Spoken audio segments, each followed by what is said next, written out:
Are the Chicago Bears going to sign a quarterback before this final game against the Green Bay Packers? Let's explore. My name is Harrison Graham. You're watching Bears Now by Chat Sports.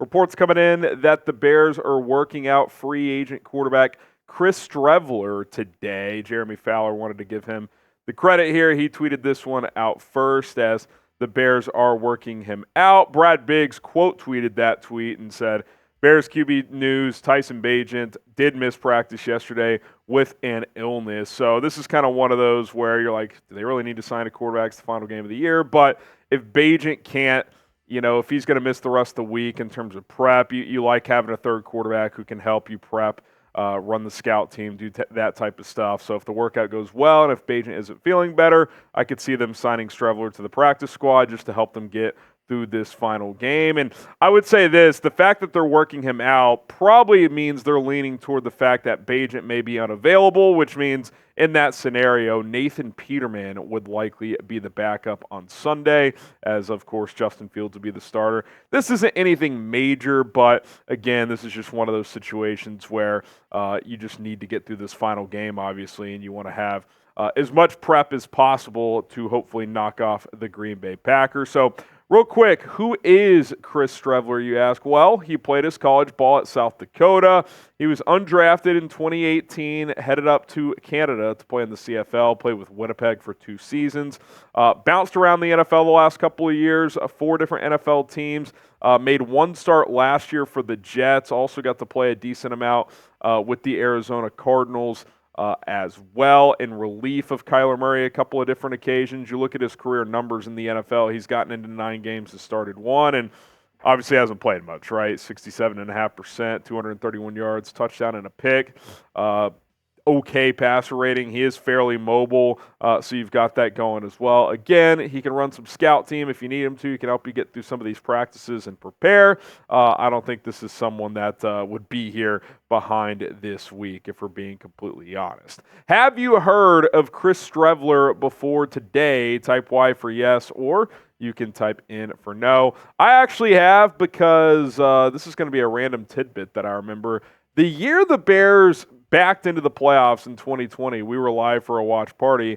He had to come in late in that Arizona game. Remember, the Bears would either get in with a win or a Cardinals loss, and Kyler Murray was hurt, and he had to come in relief and play for the Cardinals, and they ultimately lost, which got the Bears in. So maybe you remember him from that. Y for yes and for no. Let me know what you guys or if you guys have heard of him before. And this is why you subscribe, whether it's big news, small news, rumors. We're covering it all here on Chicago Bears Now. Let's get to 84,000 subscribers ASAP. Would love to get there by the end of the game on Sunday afternoon. Just over 670 away. If you want daily Bears videos, this is the time to subscribe, because listen, the offseason's getting going, man. It's going to be a hectic offseason for this team. Number 1 pick again, lots of cap space again. We'll see if there's any coaching changes. So we'll have it all covered. Hit that sub button right now.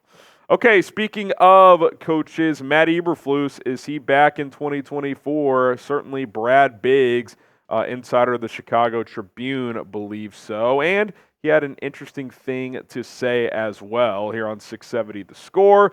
Earlier this morning, he said, I believe Matt Eberflus will return, and with Eberflus returning, as I wrote coming off the game last week, I would look for him to be his own play caller on defense. I would think he would look at it and say, I'm the best guy for the job. And obviously, Eberflus has called the defense pretty much all season after Alan Williams coached the opener and then took a leave of absence, then ultimately resigned due to some, potential HR issues. That still has kind of remained under wraps within Hallis Hall. But I will say this, if you're going to keep Matt Eberflus, it is non-negotiable for me. He has to call the defense.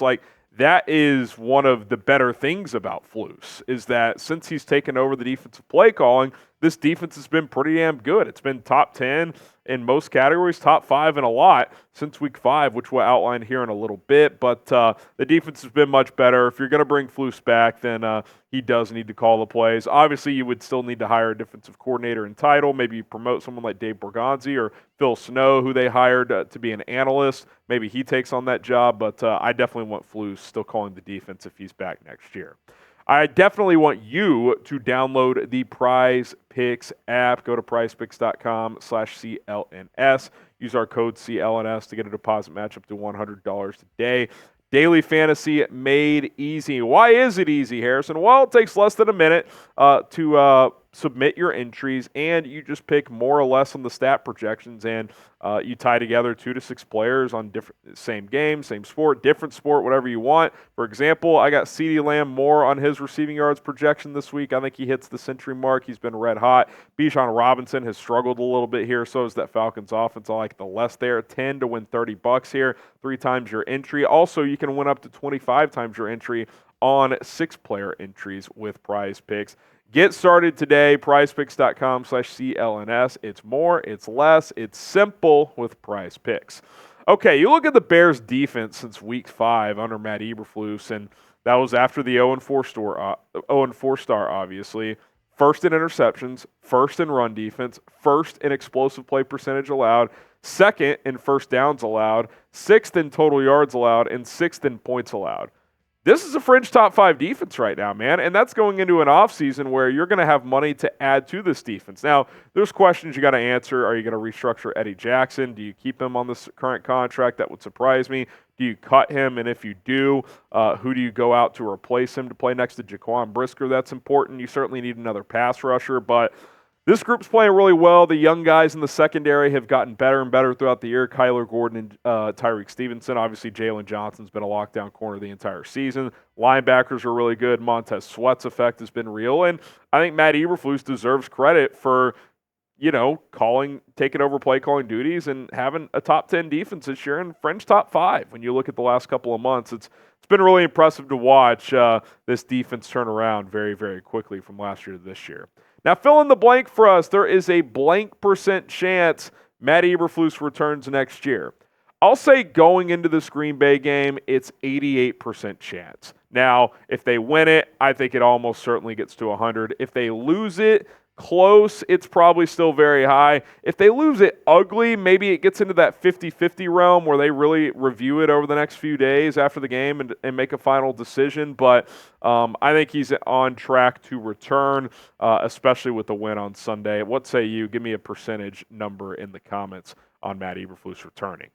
All right, real quick, some Pro Bowl news. The Bears get 2 players into the Pro Bowl this year. Montez Sweat and Jaylon Johnson voted in. Obviously, that means some players got snubbed. DJ Moore, a notable one. TJ Edwards, Cole Kmet, I thought had good cases as well. You could have said Tevin Jenkins, but he did miss 5 games, so you understand that one a little bit more. If he was healthy all year, I think he would have been a lock. But Montez Sweat has been awesome, man. I mean, heading into last week, he still led both the Commanders and Bears in sacks this year. 6 with the 6.5 with the Commanders, 6 with the Bears. He's been terrific since coming over. Jaylon Johnson's been arguably the best corner in football this year. Look at the PFF numbers, his coverage stats there at the bottom as well. They've been very good. They're absolutely worthy of being in the Pro Bowl. I think in Johnson's case, he's worthy of being an All-Pro member. We'll see if he is voted onto the first or second team in All-Pro. So good for Jaylon Johnson, good for Montez Sweat. I do feel for the snubs, especially DJ Moore. I mean, 1,300-yard season. He's been nothing short of sensational. And look at what he tweeted out. A little Joker action after he did not get the nod here. So I think DJ Moore is going to be pretty fired up to play this week. And again, he's got numbers worthy of being in the Pro Bowl. I get it. There's a lot of big-time receivers in this league, but he's definitely one of them. Like, you can't sit there and tell me he's not a Pro Bowl caliber player this year. So hopefully maybe he gets voted in as an alternate or something like that. And I will say this. He might go nuclear on Sunday against Green Bay. That defense has been hit and miss recently. He's going to have even more motivation now after not getting into the Pro Bowl. He already seemed locked in on trying to win this game. So look out for DJ Moore. That's all I got to say. And you know the motto, Bears, Packers, FGB all week long, all Sunday long throughout the game. Get it started early and often here. Spam FGB in the comments. Let's get it popping. All right. We'll be live this afternoon, 5 o'clock Eastern, 4 Central Time. More Bears news and rumors. We'll take your questions. We'll come out with a couple other segments as well, so stay tuned for that. Subscribe, turn on the notifications. Bear down.